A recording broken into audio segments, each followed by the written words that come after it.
Surprise, motherfucker.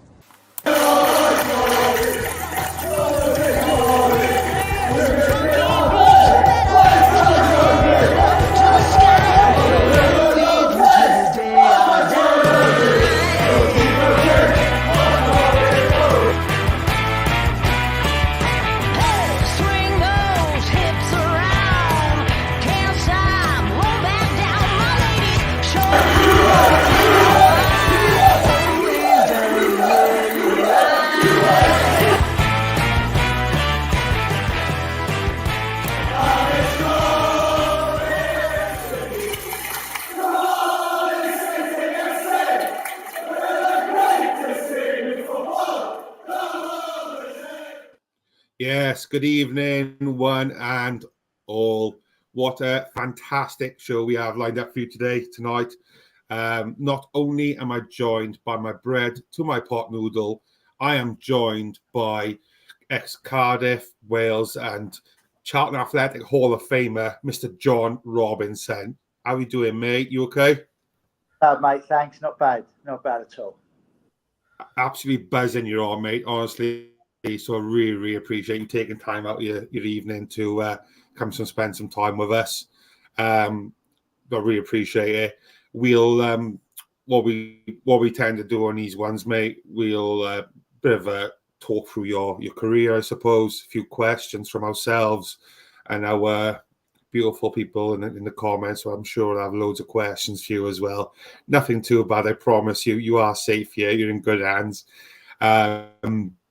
But also, before I get started, massive thank you to Cardiff City World and Side's Podcast Nation for allowing us to bring these shows to you, and of course our beautiful sponsors at AJM.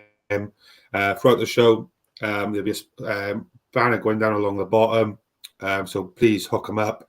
Do cracking service. They've sorted our under nines tops out amongst other age groups for our football club as well. So please do give them a shout. But yes, let's go. Angel, I know you've got a burning one you want to get cracking into. Well, yeah, obviously, I just thought we'd take you right back, John, really, and just find out where your love of football, where it started, how old was you, that type of thing, really.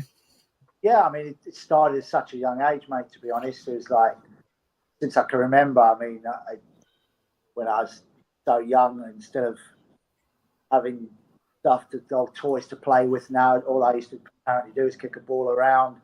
And obviously I moved from South Africa to over to England. And over in South Africa, my late dad was I was probably 7 years of age, and he was coaching me at the time. And someone went up to him and said, "Oh, who's that there?" And the old man went, "Oh, he's my son." They got talking. They thought I had something there, and my dad ended up a year later going over and getting transferred from South Africa to back to England, back to the UK. And only when I grew up later on did I realise that he did it. He was like, okay, well, if he thinks he's got something, maybe we need to go back to the UK, where he's from, and let's see how far John can go. And that's where we ended up staying. So I'm thankful it didn't tell me that when I was 8 years of age. Do you know what I mean? It would be too much pressure. Make sure he does well in football to secure his family and back into the UK. So yeah, it just was from day one, mate. Really, it was like I've always said that it was just something that I loved being around, doing every minute of every day. Kicking the ball up against the wall, mum shouting to me to get in for dinner because dinner was on the table. Going back out, standing under a street lamp, kicking the ball up against the wall. As I say, and then it just continued, really, mate. And it's just continued ever since, even when I stopped playing. I remember going to school and back it was like doing work experience all those years.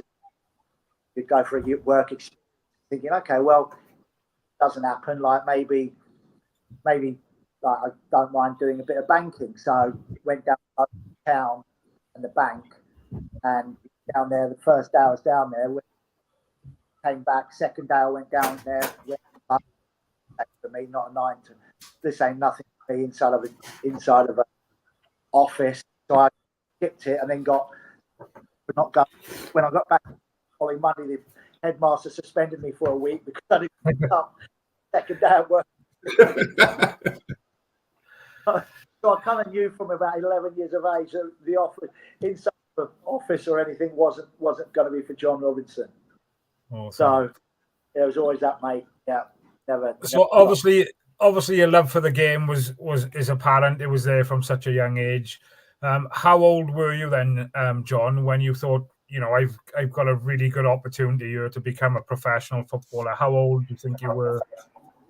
I don't know. I mean, to be honest, like, it's something I always just dreamed of doing when you're such a young age, like every kid does. Do you know what I mean? That they dream of being whatever they are, but for me it was football. And then don't forget. So you had, like, when I was at Brighton, I was probably 8 years of age. I was there, and you were just training, really, just being coached on a week to week, once a week. And then your first opportunity to be actually signed properly with them was like schoolboy forms. But my main break probably came when a little bit more of exposure was given to me, and I understood what scouts were and everything, was when I went to the Bobby Charlton Soccer School.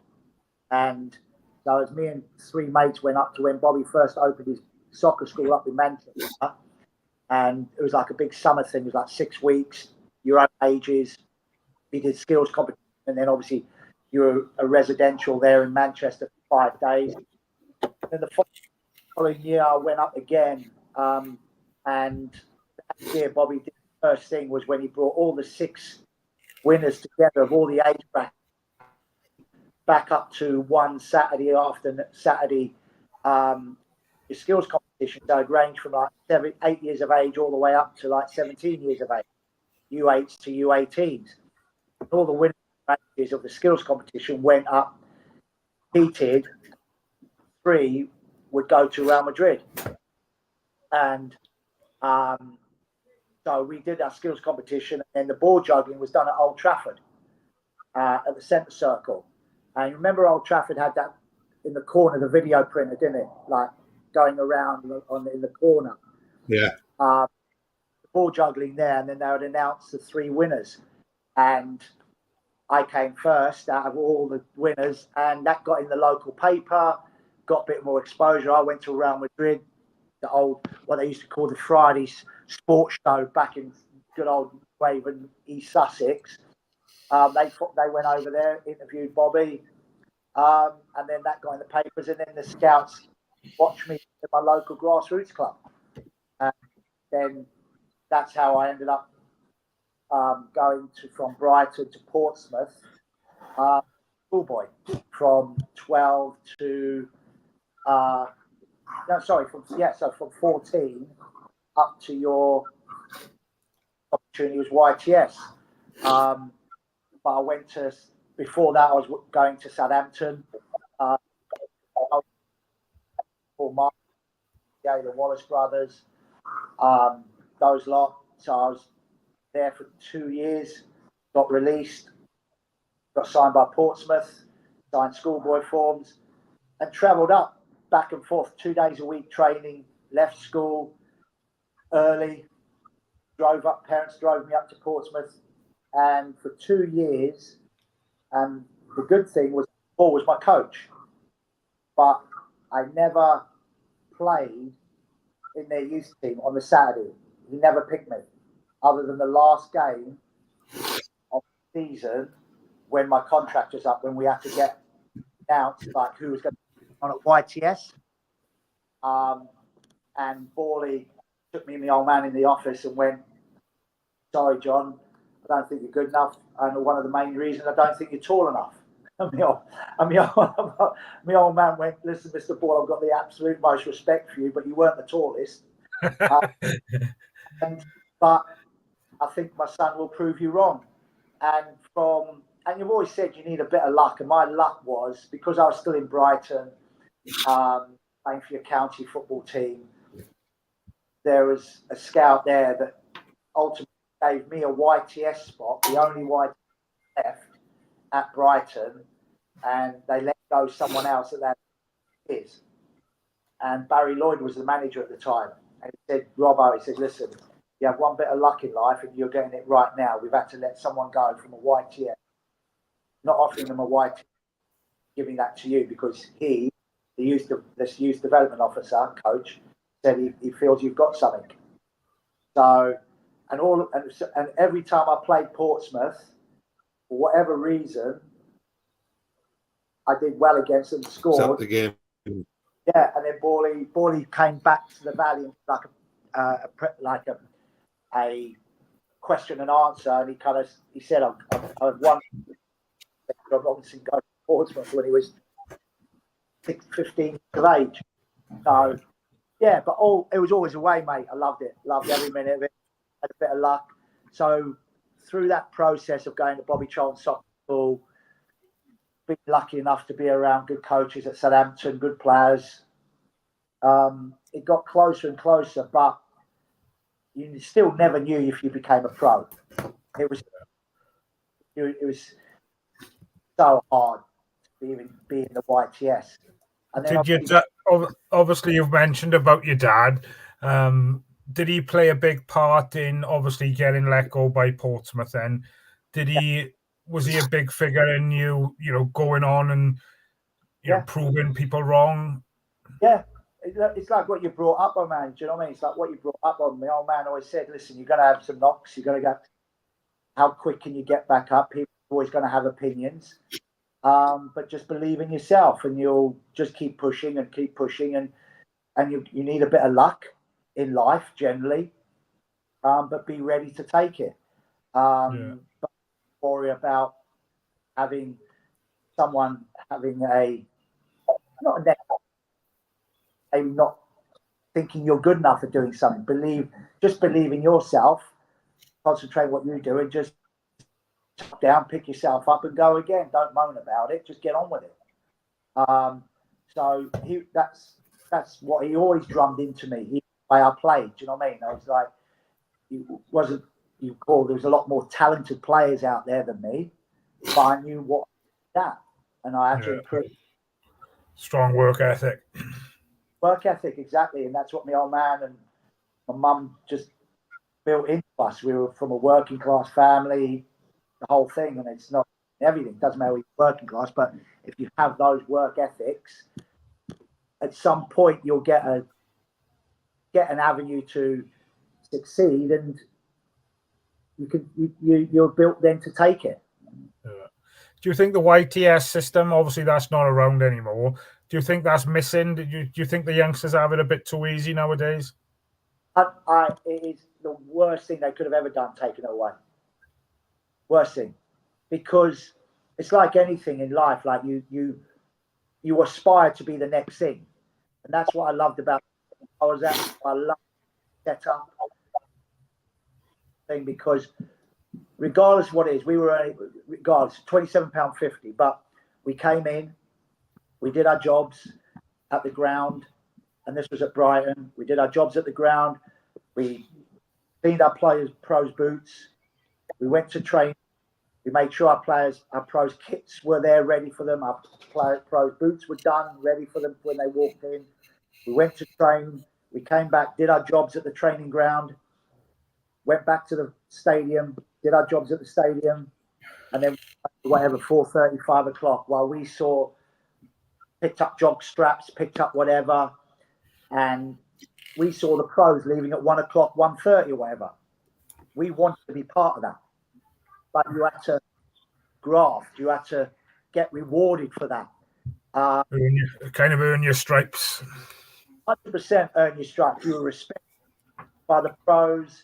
I think this day and age, it's I mean, the financial side and everything's just gone beyond, but there still should be a structure in place. When I remember when we were Charlton, we came one time and our boots weren't there. Our boots weren't there, and then we were like, what's going on? So I went to Curbs. I'm like, what's going on here? And the PM, they took it away. We were like, what are you on about? Took it away. Like, what, you kidding us? So we weren't happy about it. We kind of said, no, we want the apprentices back. We'll give them like money. We'll give them this, because it does it breeds who you are, and you want something. And I just think, again, there's no reward for you being successful in what you want. I mean, if you're getting a good wage, what incentives is there for you to go on? There's none. I've got like our playing career. I've always said your playing career is done not on what you earn, is how many games you played. That's the whole point of you being a footballer, is how many games you play. I want to play every game. I don't want to sit out and rest. We were playing 46 championships, Cardiff, Charlton, we were games a year in the league, plus whatever, League Cup, FA Cup, whatever. So we were playing over 50 games a year. We didn't want rest. I mean, we wanted to play every Saturday. Yeah. We were a team. I mean, the manager's door, like, really, like, John, I'm going to show you. I don't want to be sitting. And then, so you were, yeah. Now it's just, there's no incentive. There's no incentive for young kids to go and earn a career. They're worried about how many followers they have on social network, rather than going and getting right the first team. I want to be there.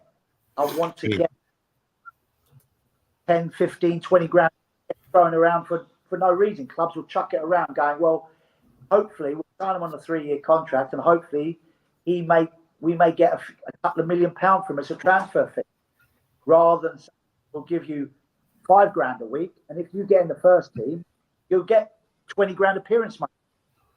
Yeah. Yeah, spot on. I mean, I think that's where it's going, because any walk of life, like, okay, well, so I just think with the YTS is, and it's always been a thing of mine, I'm like, well, there's been unbelievable players gone through those systems, and you've earned your stripes. It's like anything, you jobs and stuff, you start somewhere and you build yourself up. You may not stay with that company, but you're building experience up to maybe go somewhere else and continue progressing in your career. Do you think it's been out of the game for too long now for it to ever come back, John? Yeah,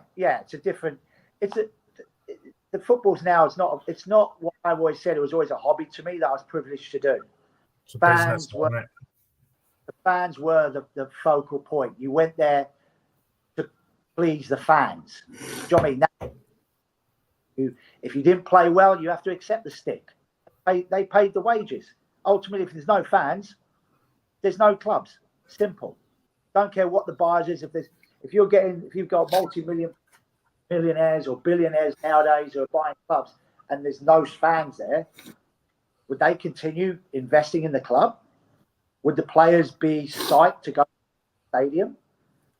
If you ask what happened like with COVID, you ask players, what did they prefer to play in? An empty stadium, or then a half full stadium, and then back to a full stadium?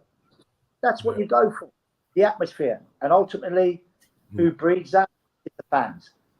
So it's always, for me, it's always been about the fans. It's always been that. And I just think nowadays it's gone completely, where it's a business first and foremost, and not at times about the fans. Certainly in the Premier League, and that's for sure. The gap's just massive now. And I think, and I strongly believe that youngsters, I mean, it's like the under 20. It's like I remember when we played in the reserves. The reserves, if you were a youngster, you wanted to be in that reserve team, play against other players who were coming up from injury. Like we were playing in the South Combination League, and all of a sudden you're in the Brighton reserve playing against Arsenal and Tony Adams back from injury. And you're playing against people like that. Whereas now they play it's called the under-23s. Yeah. You got that aren't playing in the first team. They're not playing games. They may not play for a whole season. Yeah. Because they're not selected for the under-23s. They're too high. They're too experienced of a pro. They're not eligible. They're not in the first team. They're not out loan. So you're asking then a player to go and play a game and they haven't played for 6 or 7 months. Just in limbo. Exactly. Whereas back then it was like your youth team, the reserves, your first team. And if you were dropped from the first team, it's a direct route, isn't it? And if you were dropped from your first team, you play in the reserves. So, yes, the actual pyramid pathways, you're not doing. You go and play in the reserves. All of that's disappeared now, and it's literally right. If I'm not in the first team, well, I could have a year off of actually doing your job. Well, you've seen about Tom Eggleston, wasn't it, for Man United, who's playing for the under-23s last year. Was it last year or the year before, wasn't he? Yeah. And I think he's closer to your age, no disrespect, Robo, than he is to 23. No, exactly. But it's not good for him either, getting any benefit out of that. So if he's now wanting to get spotted by another club or go on loan or against other seasoned pros, experienced pros, like you would do in the reserves. And if you're a youngster, from a manager's point of view, when we were playing in it, if we were playing against senior pros because they've been either not selected for the first team or coming back from injury or whatever, okay against them on a weekly basis, then the manager gives a good barometer of going, okay, well, this person who's 17, 16, who's a youth team, and we're looking to sign him, he's actually done well in the reserves and he's kept his own against seasoned pro players. So you know what? Yeah, we can sign him as a pro. Yeah. Right, I want to move on because obviously you had your more successful years at Charlton. Yeah. Obviously been inducted into their Hall of Fame. How did you find? Obviously, you moved to Charlton around about 21 years of age, John. Am I right in saying that? Yeah. So I was at Brighton, and then back then it was the tribunals. Remember them, the tribunals, where you had to go. So you had to go, and then the two clubs, because you was out of contract, couldn't agree a fee. So you'd have to go to a tribunal. So Charlton came in for me, and Curbs. I cleaned Curbs' boot. I picked up his jock straps. I played for him. And I was his first signing at Charlton. So when he was going to the tribunal, the chairman was in the cab and everything going there. I'm like, have you got any idea what you want to pay? He said, yeah, we've got an idea what we want to pay, but we ain't paying more than that. So I'm like, oh, so if the tribunal sets it too high, you're binning me. He was like, yeah, we're not signing if you're too high. I'm like, brilliant, because Charlton were just going back to the Valley. They were just going back to the Valley in November '92, and that was September '92 when I was going to sign for them. And we just lost the year before. We just lost to Notts County in the Premier League, go to the Premier League, Brighton. So I got back in the cab. I'm like, and I wasn't allowed in the tribunal. He was like, I said, okay, so am I signed or not? But yeah, you only cost 75 grand, so we're happy. Happy days. Cheapest chips bargain of the century, that was for Charlton, man. Huh? I said bargain of the century for Charlton, that was. 75 grand in September 92 and then 11 and a half years later. But yeah, it was unbelievable. But again, it's like anything. Curbs was the perfect fit for me. Charlton was the perfect fit for me. Robert Lee went to Newcastle for 750 grand, which got Charlton back to the Valley. And I went from Brighton to Charlton for 75 grand, 10% of him. So you surprised Alan Kirbysley? Obviously, he had a great career at Charlton and he'd done great things there. I know he moved on to West Ham, but I'm not sure what he's up to now and if he's still involved in the game. But I thought he was a top class manager. Yeah, he was. I mean, he was obviously touted. He was great, mate. It was for me. It was perfect fit for Charlton. He developed as a coach as well as a manager. His player management was good. He had to evolve as everyone has to do, like with nutrition and fitness and stuff like that. He was old school to begin with, but he was like, he made me tick. And what was great, and I always liked that, like with Fergie and stuff like that. So Alex Ferguson was, he would look at the player first, look at their background, and see if they were fit for the club and the team, rather than actually sometimes look at their ability too much. Do you know what I mean? He would go, right, I will look at what their background is, what they do, how they are as a character. Obviously, they feel he's the right fit for the football club as well. And that was how he was successful. He put good people together that was the Charlton way, that knew how to play, what to do specifically for Charlton and how he wanted it ever to do. And he was, as I say, we got into so many wars and disagreements and stuff, but he just knew what made me tick. And there was many other clubs that came in for me, but I would literally have a handshake with a contract with him, and that would be me done. Yeah. Give me £100 a week extra, give me another couple of years rather than 1 year, and we're good to go. That's awesome. He even tried to ask me to buy his apartment in Brighton as well. But yeah, it was perfect. It was you played with some class players at Charlton. Yeah. Go on, sorry. Yeah, the youth system was good. But he bought people that would proper graft. Do you know what I mean? Like, come in with no attitudes, no think they're better than someone else. Charlton was a great fit for me. Help get back to the Valley. And he was like, right, we have a vision of what we want to do. We got stands, one temporary stand and no stand. If we're successful, we'll then get to the vision of where they are. Well, where we were when we had it for many years, the stadium, what it is now.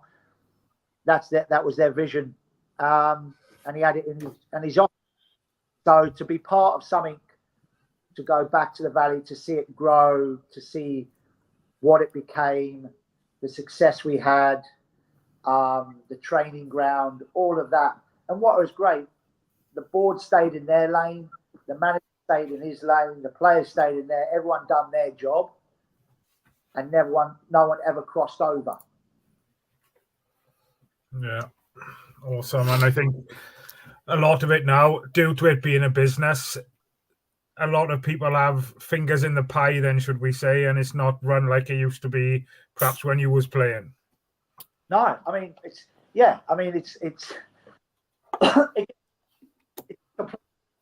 again, it's another business, but all the analytical stuff, it's great when you have 55 passes, but if you're not getting anywhere, possession isn't always you've got people like Man City, Liverpool, obviously it's possession, and there's world beaters that could go and win you games when you get in the last third. But you look at other teams and that have 65, 75% of the game and not actually get anywhere. Yeah. So it has changed a lot, but I would give me our years all day long. The passion, the tackles, everything about it. Do you know what I mean? Everything was about it. I take it you're not a fan of VAR then, Robert? No, mate, no. I mean, no. Again, it's like, it just goes on and on. If it was that great. The technology for the goal line is great. Do you know what I mean? That's good because it's quick, it's straight, in the here, bang, on the watch, done, it's a goal. But all the other stuff, stop it. I mean, it's taken away the joy of it. Yeah, you can't celebrate a goal now in the Premier League until it's... Supporters are waiting. Then when a goal goes in, the other supporters are cheering, the other ones are not happy, but waiting for VAR, then it switches itself around again. Yeah. And then they're just messing with, again, technology. Just leave the game alone. It was okay. There was human error, of course there is, but that's what we've lived with in all the lives. And it's so VAR this year has just been worse than what it has been before, and it should be better. And it's not going to get any better. It's going to stay the same. No, exactly. Yeah. And again, right. Go on, Rob. No, I was just going to say, obviously, going back to Charlton, sorry, John. Obviously, I know you still follow Charlton to some respect. What's your thoughts on Nathan Jones? I think he's the right manager, mate. I know Nathan, and I think he's the right manager. You can see his passion, which we always knew. He's done a great job where he was before. He studied everything what he needed to do this year. Nathan has a clear vision of where he wants to go, what his team wants to be like. Hope the board gives backing to what he needs, and I think we'll have a good year. I really, really do, because again, it's not. And he was obviously there before, but I just think he's over the management. No disrespect to the other managers they've had before, but he gets the club, and just again, he shows the passion. You could see the players fighting for him on the pitch, and turned it around, stabilised everything, and now clean slate and give him the backing that he needs. And I think they'll have a good year and certainly minimum be in the playoffs. I like the type of manager he is, because when you watch him on the sideline, it's as if he's playing the game with the players as well. Exactly. And as a player, I mean, that's the manager that I love. Do you know what I mean? You can see that passion that come across. It reminds me of all the managers that I Division 1, how hard it is to get. You need passion. You need grafters. You need to know that after 46 games or going in, you're gonna dig out results. They're not going to be pretty, but you dig out results. Yeah. So after your stellar career with Charlton, obviously you moved on to become a Bluebird. Sorry, Ainge. Oh, he's batting in now. Before that, sorry, Ainge. Before that, I was trying to see if you can talk us through the playoff final, mate, of Charlton, and obviously the penalty shootout you went through. Yes, I went. I got injured in the FA Cup, and I'd done a figure, and I played every game up until then, and then we ended up going there and then not playing, and then Curbs had a game behind closed doors for me and Paul Mortimer, and at that time there was only 3 subs. So, and they got Neil Heaney in on loan because I wasn't playing, and so literally the week before the playoff final, they did the behind closed doors. So me and Paul Mortimer played. And that was the first game. Like any player, like I could feel my legs sore, but came off after the game. And Mort's was the same as well. He went, so Robbo, Mort, you okay? Yeah, Curbs. Yep, no problem. Ready to go. Like, okay, cool. And then on the Wednesday at the training ground, he was going to name the first 11 because he wanted to work on stuff. So. And we was in the cafeteria at Browne, and whenever, like either Keith Peacock or whoever went up, whoever the assistant was, says to you, pulls you in the caf before training and says, it's 90% of the time you're either dropped or something's bad's happening. It's never a good thing getting pulled into the gaffers off training, knowing that knowing you're going. He wants to work on So I think Keith Peacock pulled me, and I'm like, rare. Just my head's boiling, and I'm walking up the stairs, walking along the corridor to his, waiting. I'm just hanging on my head what I'm going to say and everything. Go in his office. Curbs is saying, "All right, well, how you feel?" I'm like, "Yeah, I'm good. Just waiting for it to go." So he said, "Right, I'm going to start Neil Heaney," and I've got up and gone absolutely on it. I've gone absolutely mental. I'm like, "You what? I've played every game for you. I've got injured." I'm like, "You," and slammed it. And you could hear it downstairs. The lads were absolutely. I've come down, smashed cups off the thing. I'm like, "You." I've lost my headlights. So Keith, to be fair, Keith's gone like, "Listen," pulled me aside and goes, "Listen, I know you're upset. I know you're fuming, but just get your head right." And he was right. It wasn't the lads didn't. You had to go and do what you needed to do to make sure the lads were prepared. But you knew you were only fighting for three places, three subs. So anyway, so then Curbs named me as one of the subs. But so then obviously playing the final, going out Wembley is like obviously a dream come true. Even though I'd gone there for Brighton and I'd scored in the semi-final at Brighton and got dropped for that game as well, for Notts County. Not even on the bench. So I'm like, second time round at Wembley, playoff final, going to challenge. But he was like, so we got on and obviously got on for, I think, after about 60 minutes.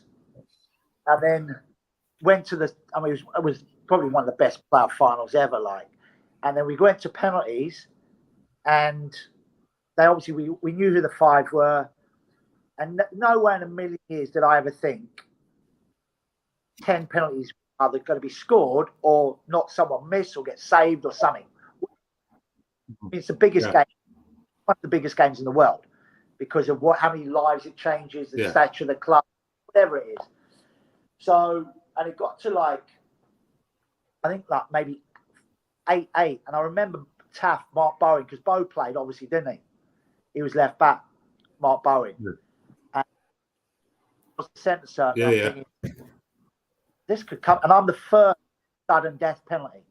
And I'd never scored a penalty in my life. One when I was 13. And then one against Norwich City for my hat trick and missed.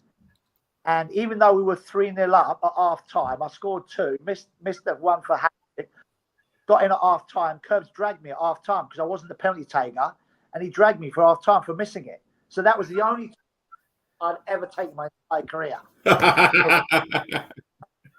So the last thing I do is wanting the sudden death penalty in the when there's like 93,000 ever won. So it's got to 5. I think, we scored the 5th, and I think it was Quinny who was up next. And I'm thinking, and so I said to Taff, I'm like, "Bo, I'm up next if Quinny scores this." He went, "Robbo, whatever happens, do not change your mind. The only advice I can give you is change your mind." I'm like, "Brilliant. Okay, great. Let me ask any other thing." And before you know it, I'm going to the centre circle. And my legs, honestly, lad, I've never, ever been so nervous. And we were kicking in the Sunderland end. And I'm like, I couldn't even look at it. I could not. I had my head down, started jogging. I put the ball down, faced the centre circle. Because if I actually faced the Sunderland end, so I've gone up and I always knew that I'm going to go to my left. And because to do that, whip it with your right foot rather than try and open up and put it to your right hand side of your right. If your right foot is right, it's harder. So I'm thinking, what I'm going to do is just whip it.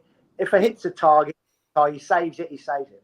But thankfully, he went the other way. But I'm telling you it now, I've caught it literally between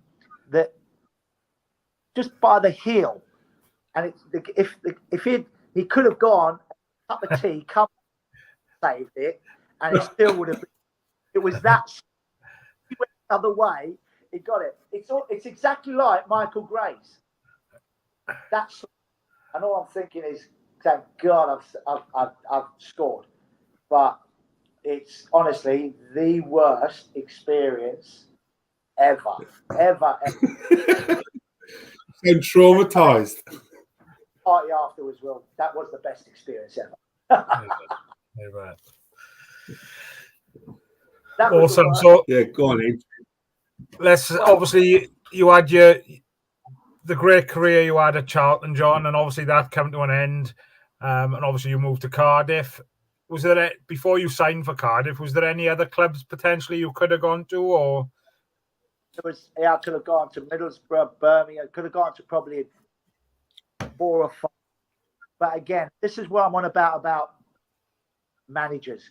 So I still had a year to run on my contract, and it was coming in that time. I don't remember, but for players, Curbs would come in and go, "Okay, Robbo, we're going to rest you today." I'm like, "What are you on about rest? If I'm dropped, Curbs, drop me.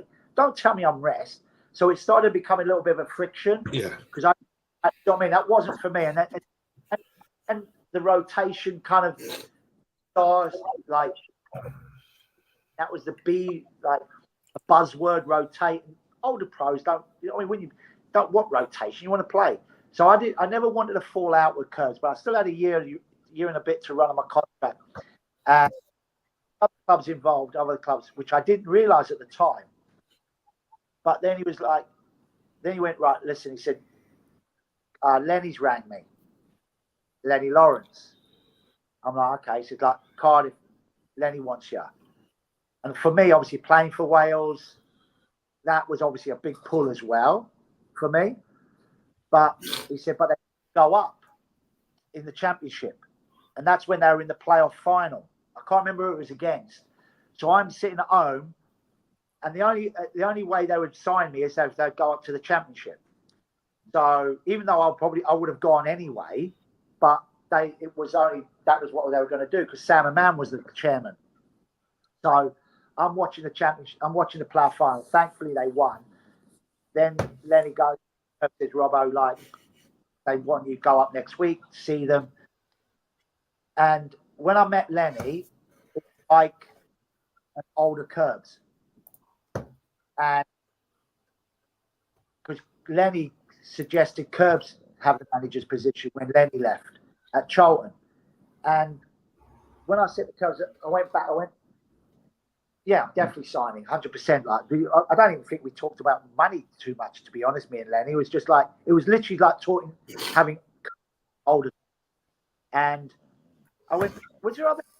He went, yeah, there was other clubs interested. He said, but I wouldn't let you go unless the manager was a right fit for you. It was perfect for me. But again, the players at Cardiff, the lads, when you had Danny coming through, Ernie coming through, James Collins coming through, you had Bob Boyley there, you had Dan Kavanagh there. Do you know what I mean? You had proper older pros. It was, again, obviously I'm the fan with Wales. It was a perfect club for me. But my dad passed before on my testimonial year. So my testimonial year, the April before I started my testimonial year, my dad passed away, and that was a big turning point for me. Big turning point on how I struggled with it. And I always said whenever football became a job to me, that's when I knew I'd give it up. Because if I wasn't 100% committed to training, going to playing, going to working hard, then it would never be me. So the first year, as I say, I think we finished 8th or 9th. We just missed out on the playoffs. And Lenny was class. And we moved the family up, stayed outside, just out of Chepstow. So we fully integrated into it, loved every minute of it. Fans were unbelievable, the players. And then I come in probably came in pre-season. And then I don't know if I started to cut the games or whatever, but I just said to Lenny, I'm kind of done. Like, Len, I can't, my head's not in the right place. You're not going to get 100% commitment off me. I need to move back to East Sussex. And I rip up my contract. Yeah. don't want anything. I don't want to sit here and take wages when I'm not committed to it. Fair play. Use money to maybe have for a younger lad or apprentice or whatever it is. And Sam, I spoke to Sam. And I said, listen, I can't do it. And he said, you're the first person to actually ever have said, like, no, I'm not going to sit here for a year and take wages, not be committed or want any payoff after their contract, whatever. And it was close. And that's when it was. And I just wish that there's, again, touching on what's happening now in football, where you have that bit of support where you could potentially go to if you've got mental health or whatever like that, or other issues. There wasn't anything like that. And I think if there was for me to go and talk, maybe it's not that I couldn't have talked to Lenny, but someone independently. Yeah. I think maybe then I could have got through that bit of listening to some independent non-football person. Yeah.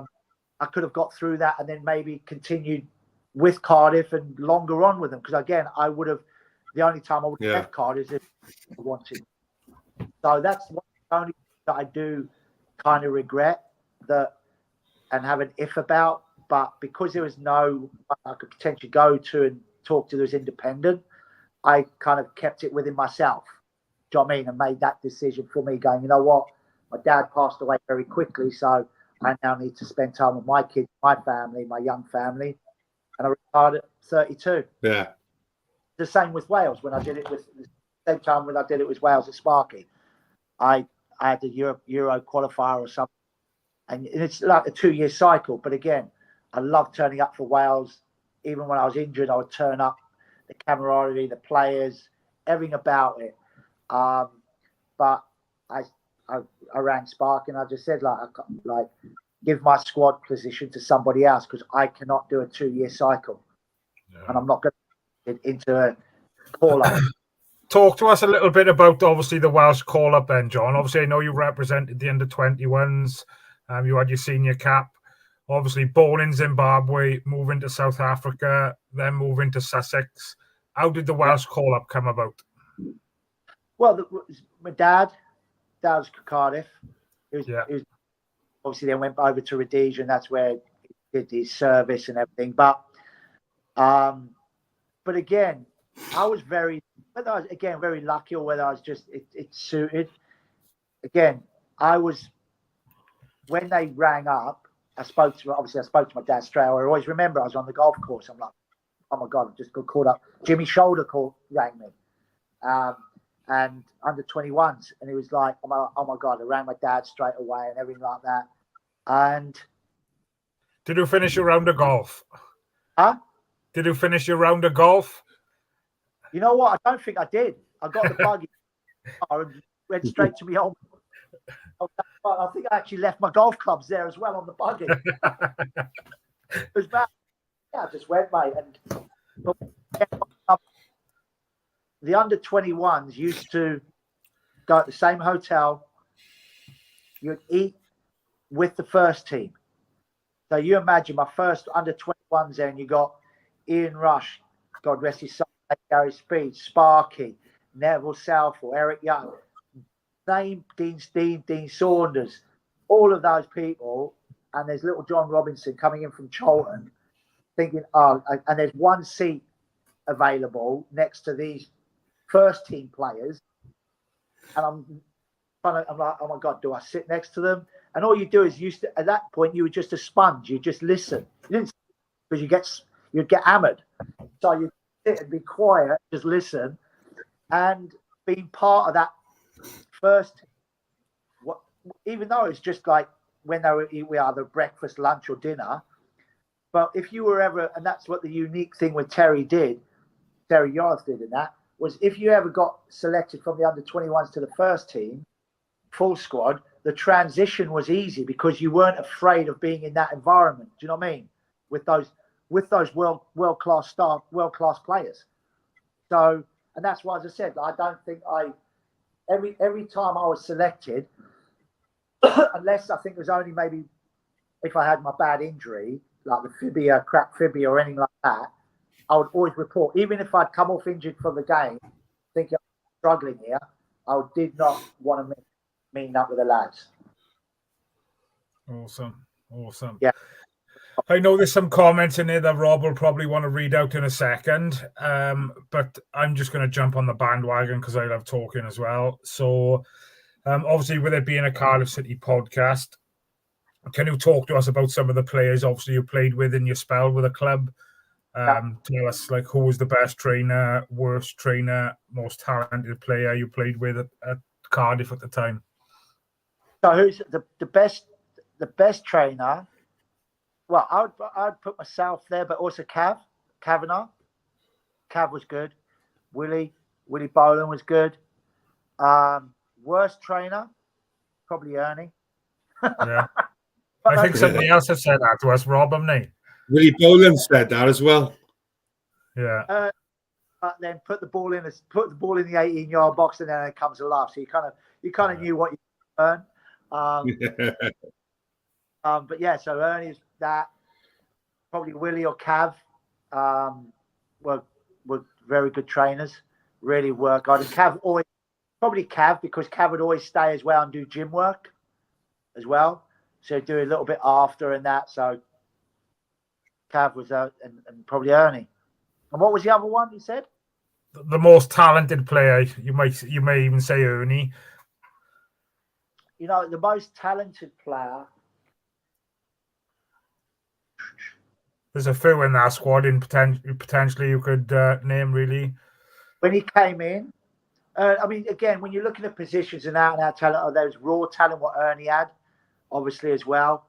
But Danny Abidon, Gabs, like what he could do. He reminded me of like Rio. Do you know what I mean? That kind of thing. He was very cultured with the ball. He's quick. He could edit, but he could pass it nice. He was very calm, collected on everything. Even at a young age, when they started to come through, you could just see nothing fazed him. Do you know what I mean? Yeah. And I think unbelievable is James Collins. I think he is one of those ones where you put those two together, completely two different style of players. But James would like go for a brick wall. Do you know what I mean? Get blocks in. He would tackle. It was when you saw him at training, you go, you know what? He may not be as talented as Danny, but this kid given a chance, he won't let you down. Do you know what I mean? At any stage. Awesome. Do you want to look at some of the questions in the? I got a couple I want to throw you your way before. Yeah, in a sec. I got a couple I want to throw your way, just some quick fire ones, if I may. And then we'll wrap up with some questions from the wonderful audience. So, best player you played with throughout your career? Not necessarily Cardiff, throughout your career. I was privileged to play with a lot of good people. But obviously for me, Giggsy.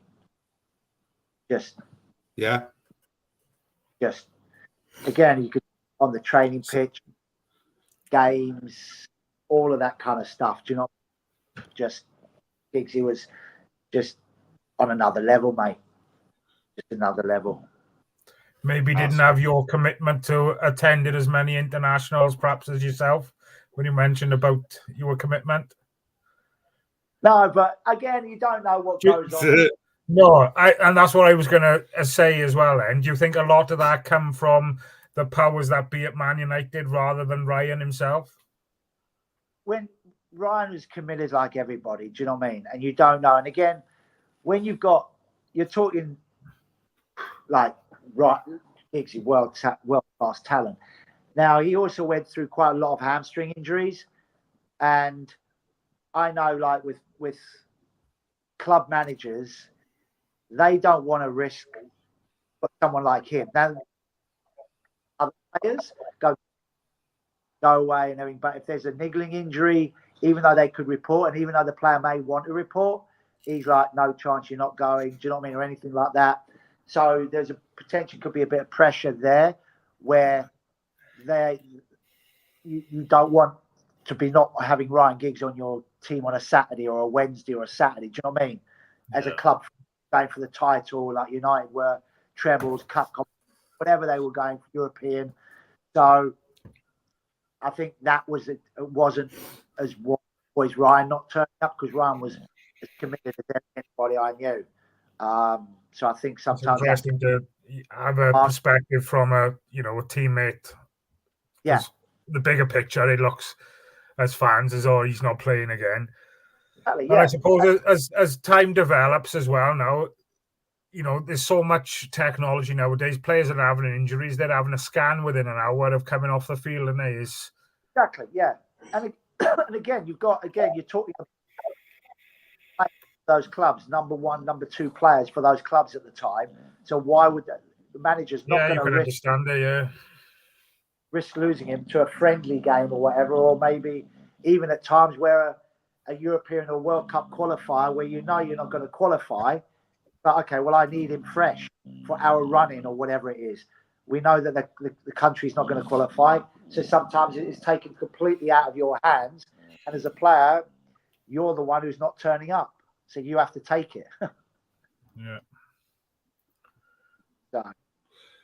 So one question I love to ask our guests, Robbo, which you may or may not answer, is who's the most overrated player you've played with?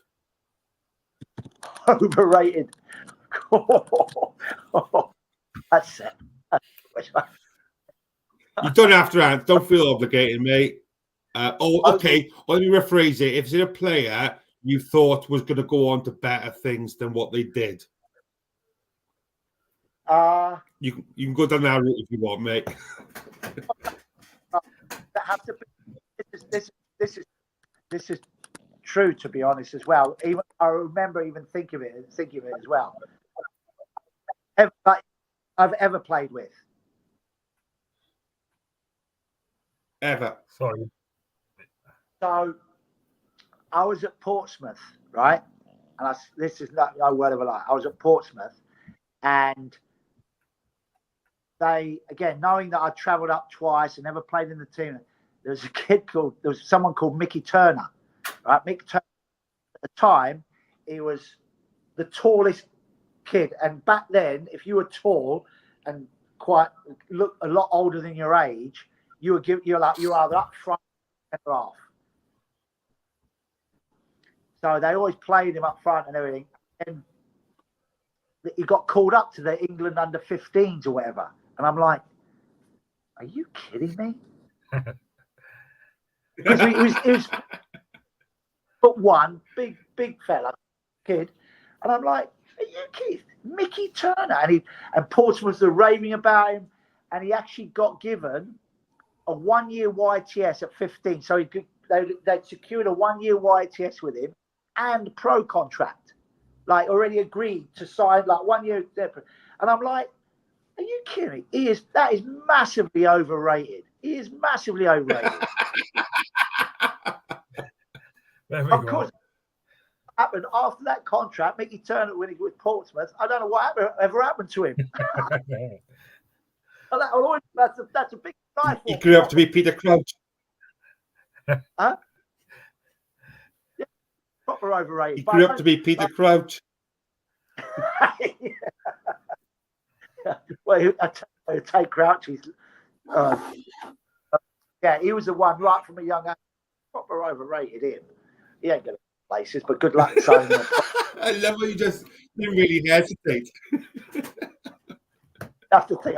That's quite sad. What was I? 14 at the time, probably. That's almost 48 years. I remember. You've been holding on now for so that you waiting for someone to ask you that. Well, Rob, ask me again. I'll go again to get out my system.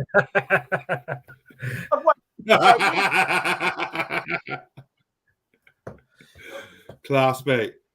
Right, we'll move on to some of the questions then that's coming through in the chat. Good one for Reece David Evans. Who was your childhood team? My childhood team was Brighton. The I always remember, and probably going a bit on my career, where it probably was Liverpool, but mainly for Sammy Lee.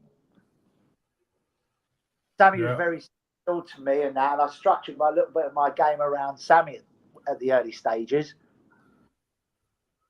Awesome.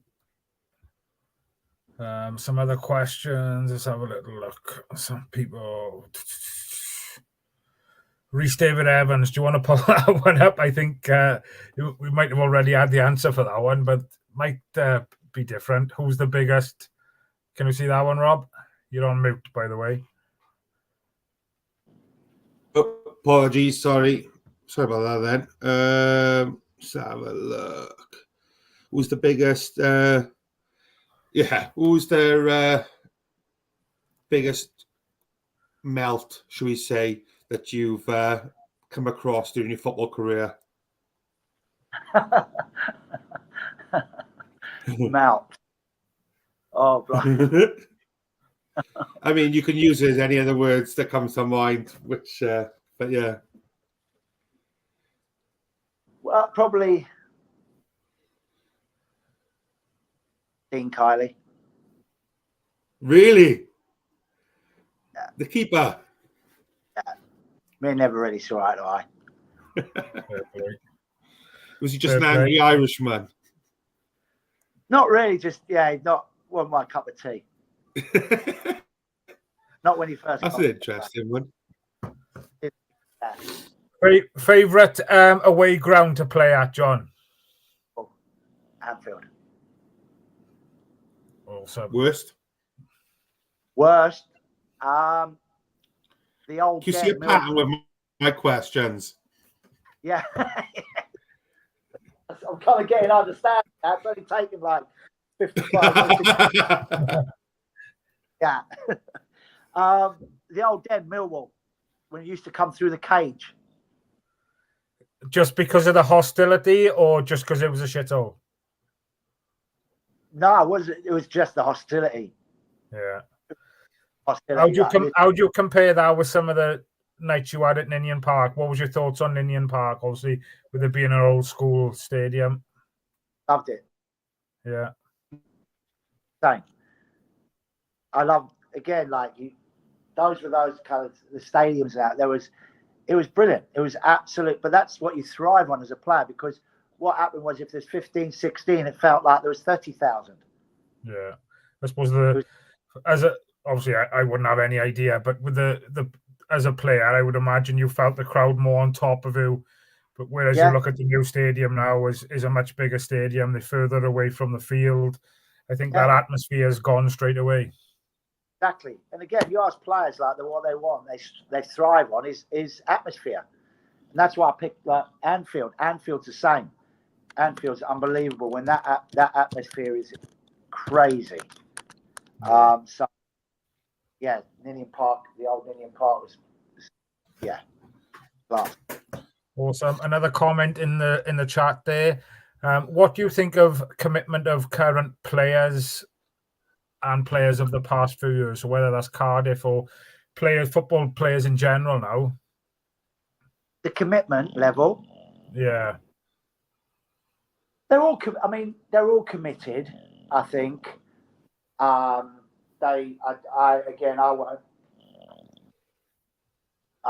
wouldn't say something they're not committed because I don't really know them a lot, but I just feel that they're committed.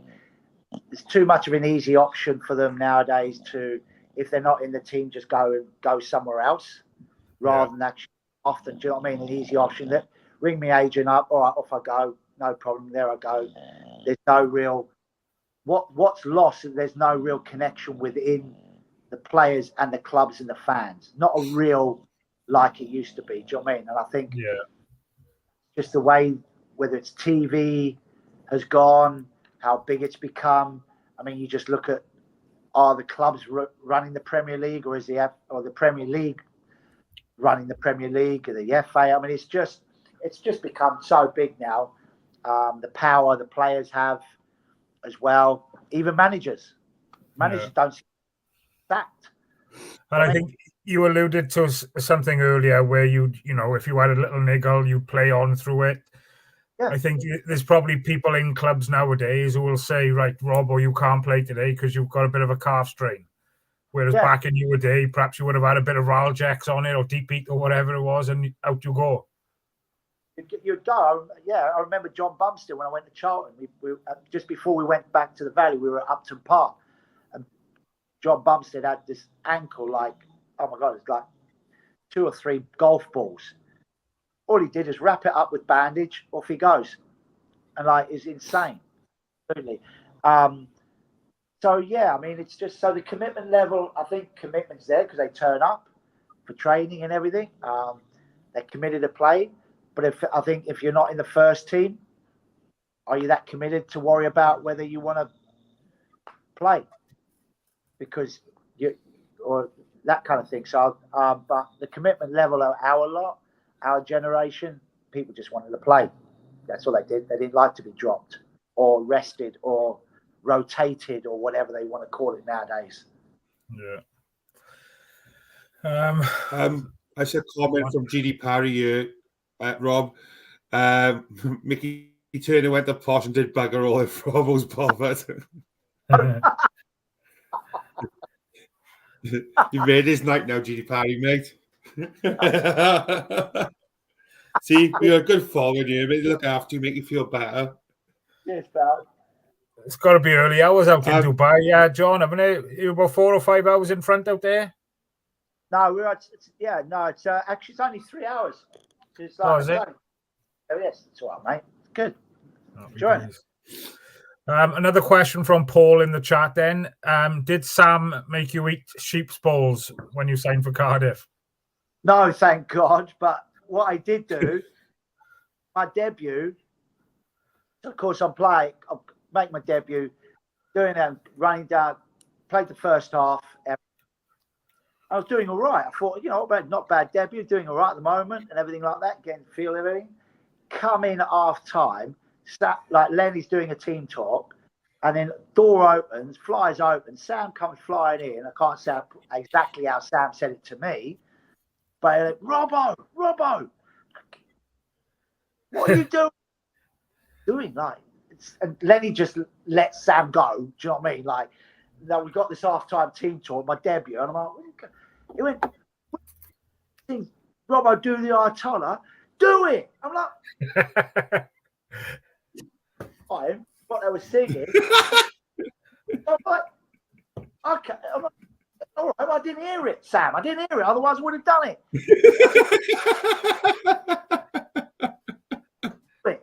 I'm like, what? Even if I'm dribbling the ball down the line, Sam. You went, you do it. Just dribble, like. And that was the half-time team talk, my first team talk. So I go back out. Oh, mate, it's outstanding. In 5 minutes, I'm going down the line, and I remember it. And then I hear them singing it. So I'm literally going down the line, doing that.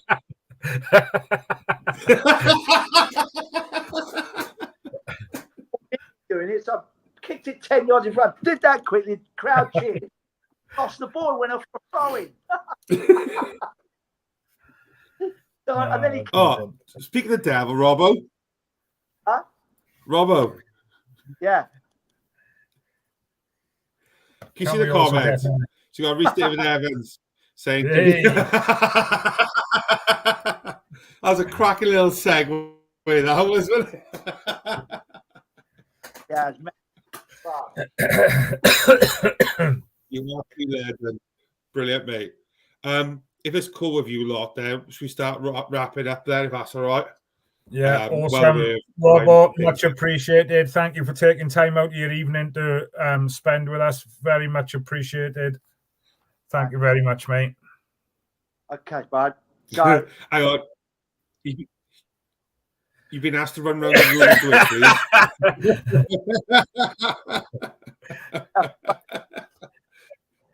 Give the people what they want. That joking.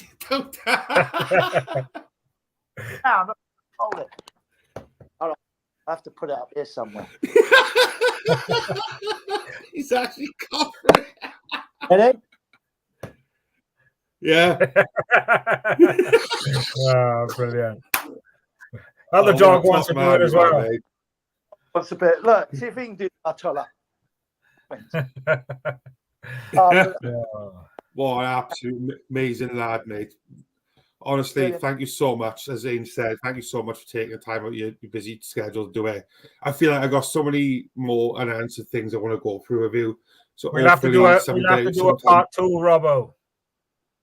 Anytime at all. It's great what you do. And again, football wouldn't be anything without the fans and what you do and the time you lot give up and the support you go through and the financial stuff. I always said, like, without the fans, football's nothing. And I just hope that it slowly comes back a little bit, and where players engage with fans, not through social or stuff like that, actually going into the supporters clubs, going into the supporters lounges, making it more affordable for true supporters, doing whatever's needed to be done to do that rather than it's becoming too corporate. And I think that's the biggest thing for me. And I just wish, you know what I mean? I just wish that's how it should be, because that's what I only knew. And I think a lot of players obviously only knew that. And we had that support. And that's why I did it, because I knew that probably 95% of young boys wanted to be a professional footballer. And I was just one of the lucky ones that were able to get spotted and was at the right time, at the right place.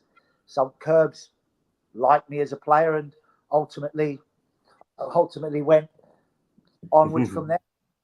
But just going back, I just wanted to go back briefly before Rob does shut up then. Shut up shop, rather, not shut up. But just to go back, and obviously you had knockbacks earlier in your career, but that didn't hinder you. It probably pushed you on to greater and bigger things. So that's a big message to send out to anybody who is watching, that, you know, life in general will throw you knockbacks, but it's the way you get back up and deal with it afterwards. That's why I said to my kids, like, life's not always going to do what you want. Ultimately, as long as you can get up, I've always said it. I mean, old man always, my late dad always said, John, as long as you look yourself in the mirror when you get up in the morning and go, you know what, today all I can do is give 100%. That's what I can personally do. That's from within. It may not go right. You may cross a ball correctly. You may not pass the ball correctly. You may not edit correctly, whatever. But what you can do is give 100% effort. That's what you can do. So every day you can do that. So if you go and look at yourself in the mirror in the morning and go, right, today all I've got to make sure I give 100% effort. Go to bed at night. You look yourself in the mirror again, clean your teeth, whatever you do. And you go, you know what? Did I today give 100% effort? If you did, great. If you didn't, you got to down make sure that doesn't happen the following day. And that's all it was. And whatever life throws at you, you're going to get knockbacks. But just get yourself up again, work hard. And the ones who work hard will get a lucky break, will get rewarded in getting an opportunity. And then when that opportunity comes, it's up to you to take it. And that's what it's always been about. I mean, again, that's our teams and everyone I've been around it. Even the world-class stars, when you see, and I was lucky enough to have them in training, especially playing for Wales.